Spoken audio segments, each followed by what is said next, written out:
Vous le savez, nous sommes de plus en plus nombreux à venir vivre dans les villes, alors j'ai eu envie de vous proposer quelques réflexions sur ce que sera la ville de demain. Comment pensait-on la ville du futur avant? Regardez ces images, elles révèlent bien les esthétiques propres à leur époque. Mais les anticipations étaient-elles les bonnes? Voyait-on juste dans les prévisions, les imaginations? Celle-ci, vous l'avez reconnue, c'est la ville du futur imaginée par Fritz Lang pour son film Métropolis. C'est ainsi qu'en 1927, certains voyaient les villes à l'avenir, porteuses à la fois de gigantisme, du problème des transports, de modernité et d'anxiété. Maintenant, voilà comment on imagine la ville du futur à la fin des années 50, donc 30 ans plus tard. Et dans ce style graphique, où l'on retrouve l'influence de la bande dessinée, telle Flash Gordon, on repère une ville du dessus et une ville du dessous. Une ville déjà dominée par l'automobile, on voit un monde d'usines qui fument, de skyscrapers qui montent vers le ciel, on voit aussi apparaître les trains hors sol. En fait, on retrouve la même vision que chez Fritz Lang, mais avec plus de couleurs et moins de pollution. Dernier exemple du futur vu d'avant, à Paris. Regardez comment en 1967, on se représentait ce que devait être 20 ans plus tard, en 1987, le quartier de la Défense. Tout est imaginé comme cubique, à l'image de ce que l'on produisait comme architecture dans les années 60 à Brasilia ou à Sarcelles. Alors on ne peut que se réjouir que le prospectiviste se soit à ce point trompé et qu'il n'ait en rien imaginé les ruptures dans l'architecture. La réalité de 2014 est tout de même beaucoup plus réussie que l'imagination de 1967. Alors justement, nous sommes en 2014, donc à quoi faut-il s'attendre pour les années 2050 en termes d'urbanisation? Retenons quelques chiffres de notre histoire récente. En 1700, la population mondiale est à peu près de 650 millions de personnes dans le monde, dont 7% de citadins. En 1910, une population mondiale de 1,7 milliard d'habitants, dont 20% de citadins. En 1950, 2,5 milliards d'habitants sur la Terre, 30% de citadins. En 1980, population mondiale totale de 4,5 milliards d'habitants dans le monde, dont 40% de citadins.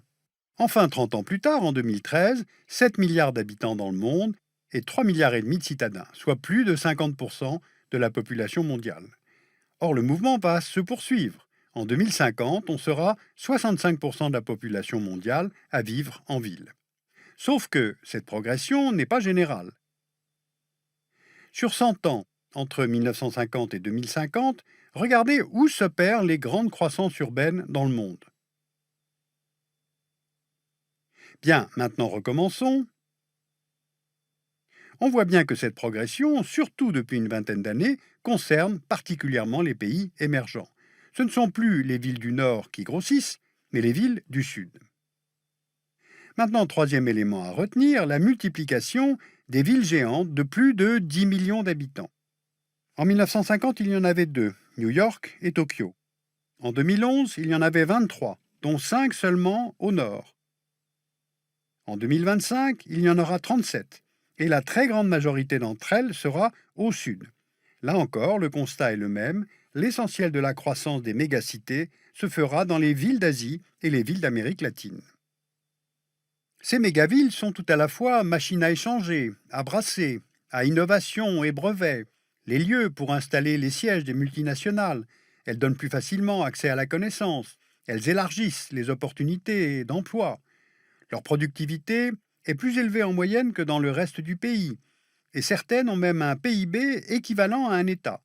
Saviez-vous par exemple que le produit urbain brut annuel de la ville de Shanghai en 2010, c'est-à-dire le PIB, est de 250 milliards de dollars, supérieur au PIB de la Finlande. Les mégacités sont donc d'énormes machines économiques. Donc en termes d'évolution des produits urbains bruts, à quoi faut-il s'attendre là aussi? Nous allons vous montrer les 75 villes les plus dynamiques en termes de croissance de produits urbains bruts entre 2010 et 2025. Les villes en jaune sur la carte sont celles qui ont jusqu'à présent produit le plus de richesses, mais dont la croissance sera assez faible les 10 prochaines années. Il s'agit de Tokyo, New York, Los Angeles, Londres, Paris. Les villes en orange connaissent une progression allant jusqu'à 250% de leurs produits urbains bruts, mais plus impressionnant, ce sont les villes en rouge.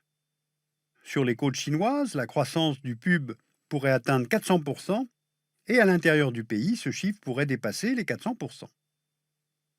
Alors les économistes se demandent toujours si l'urbanisation est facteur d'élévation du niveau de vie, ou si c'est l'élévation du niveau de vie qui entraîne l'urbanisation.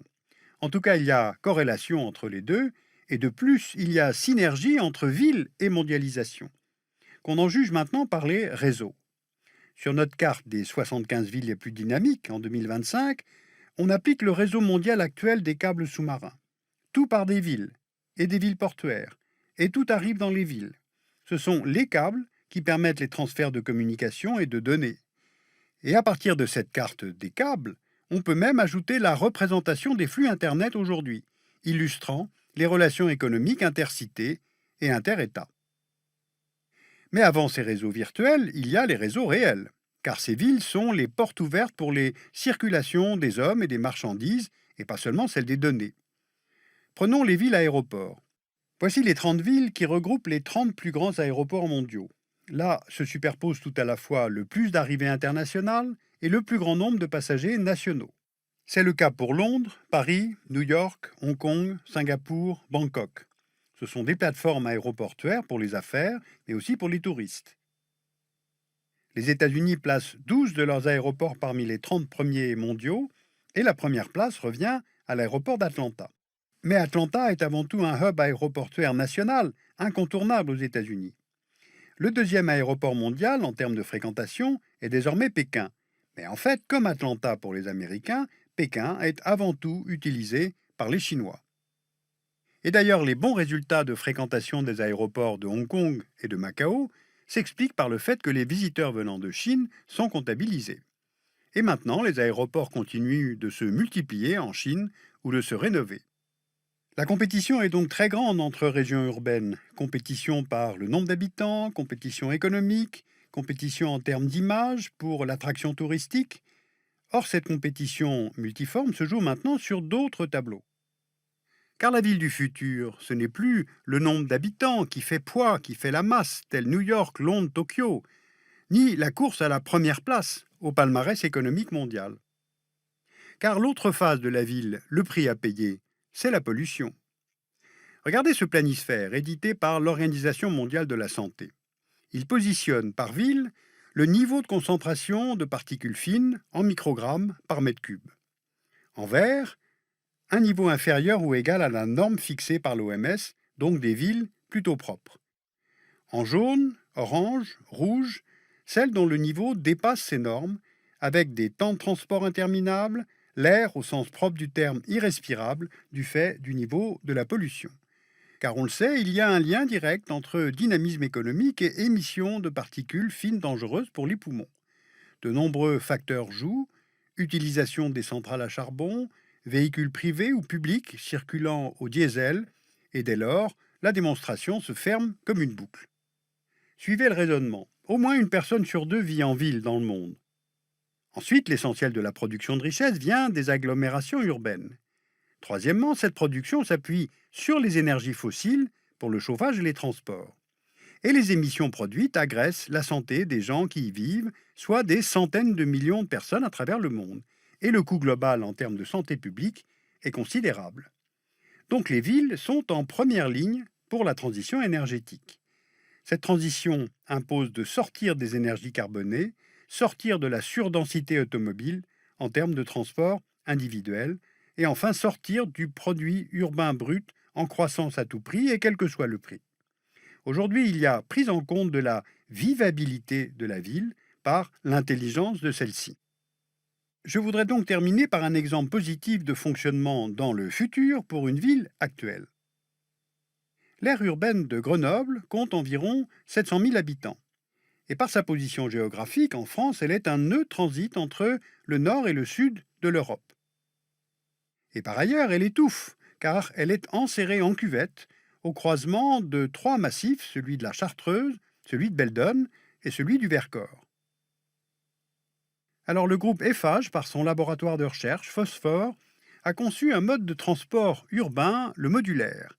Il combine sans rupture de charge, pour le passager ou pour le fret, le tram en terrain plat et le téléphérique en terrain accidenté. Le câble est une technique de transport particulièrement sûre et déjà très utilisée dans de nombreuses villes dans le monde.